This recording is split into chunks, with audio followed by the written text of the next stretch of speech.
Saterdag 20 September 2025 het inwoners van Bloemfontein en die res van die provinsie in groot getalle na die Oorlogsmuseum gestroom om die Free State Uncovered Toerismefees en Expo by te woon. Die Oorlogsmuseum het die gebeurtenis in samewerking met die Departement van Toerisme en Geleentheidsbestuur van die Sentrale Universiteit van Tegnologie as ook verskeie borge aangebied. Die organisasie van so groot gebeurtenis het vele uitdagings aan die personeel van die museum gebied, maar entoesiastiese spanwerk het die knoop deurgehak. As 'n erfenisinstelling wat daarna streef om 'n lewende museum en 'n integrale deel van die gemeenskap te wees, het die Oorlogsmuseum die geleentheid aangegryp om toerisme in die Vrystaat te bevorder. Dit is gedoen deur 'n platform vir toerisme, gasvryheid, avontuur, erfenis en kultuurverwante instellings in die Vrystaat te skep om hulself aan die publiek bekend te stel. 'n Groot verskeidenheid van instellings van reg oor die Vrystaat het uitstallings by die gebeurtenis aangebied. Dit het van hierdie fees en expo een van die grootste geleenthede van sy soort in jare gemaak. In die proses is die indrukwekkende kaleidoskoop van toerismegeleenthede in die Vrystaat tentoongestel en aan 'n jonger en ouer generasie bemark. Daar was letterlik iets vir ieder en elk.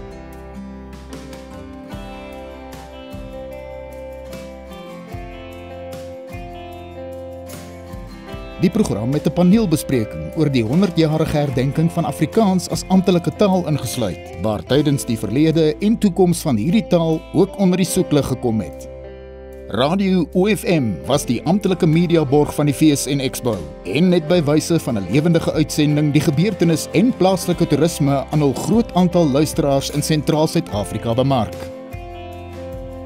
Daarby het die gebeurtenis aan familie en vriende die geleentheid gebied om in 'n veilige en aangename omgewing te ontspan. Vir die jonger geslag was daar meer as genoeg om te doen.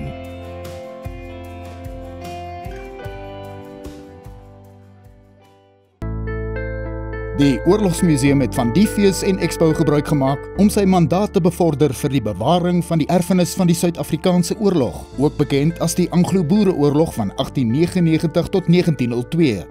Dit sluit ook in om die algemene publiek oor die gewapende konflik in te lig en 'n negatiewe ingesteldheid teenoor oorlogvoering te kweek. In die proses is historiese nabootsings en demonstrasies deur personeel van die museum en vrywilligers aangebied. Besoekers kon ook ervaar hoe die lewensomstandighede tydens die oorlog was. Baie besoekers het die vertoon van die uniforms van verskeie militêre eenhede en die demonstrasie van gewere wat in die oorlog gebruik is, interessant en leersaam gevind.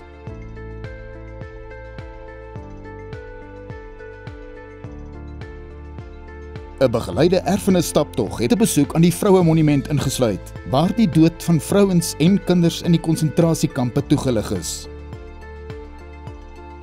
'n Groot groep leerders het die begeleide toer van die uitstallings in die museum meegemaak. Vir baie was hierdie hul eerste blootstelling aan 'n aspek van die Suid-Afrikaanse geskiedenis waarmee hulle nie vertroud is nie.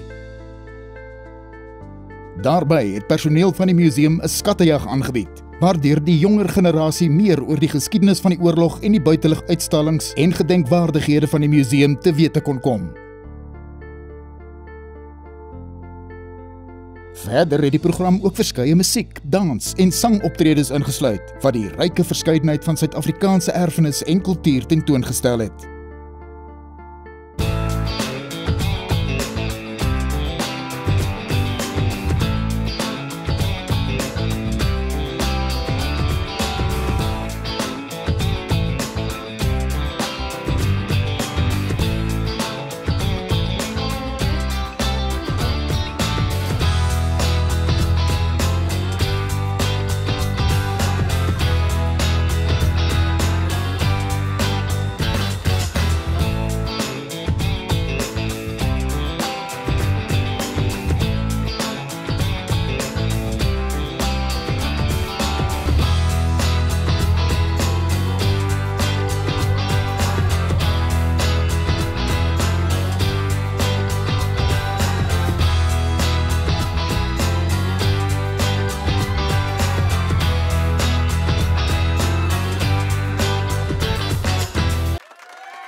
Een van die hoogtepunte van die dag was die aanbied van 'n Night at the Museum ervaring. Hierin is personeel van die museum deur historiese nabootsers en akteurs van die plaaslike Rapid Theatre Studio bygestaan. Die afwagting onder die besoekers was merkbaar en die lang tou van belangstellendes het die gewildheid van hierdie deel van die program bevestig. Afgesien van die insluit van gewilde Disney-karakters in die ervaring, het die tipiese verwagting dat uitstallings binne die museum lewendig gaan word, nie teleurgestel nie. Die museum maak van sulke gewilde inisiatiewe gebruik om nuwe gehore vanuit die gemeenskap te lok en bewusmaking oor die museum en wat dit bied aan te wakker.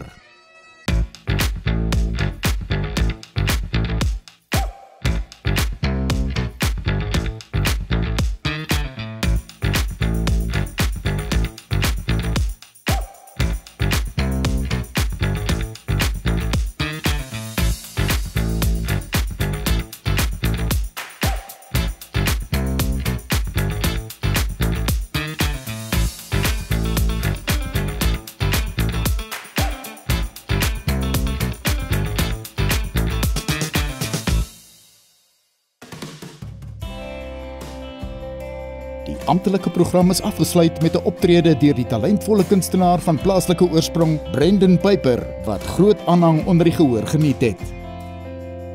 Ten slotte, alles dui daarop dat die Free State Uncovered Toerismefees en Expo 'n groot sukses was. Die bestuur van die museum wil graag die projekvennote, borge en vrywilligers wat aan die geleentheid deelgeneem het, bedank. 'n Woord van dank word ook teenoor die museumpersoneel uitgespreek, wat harde en lang ure gewerk het om die fees en expo moontlik te maak.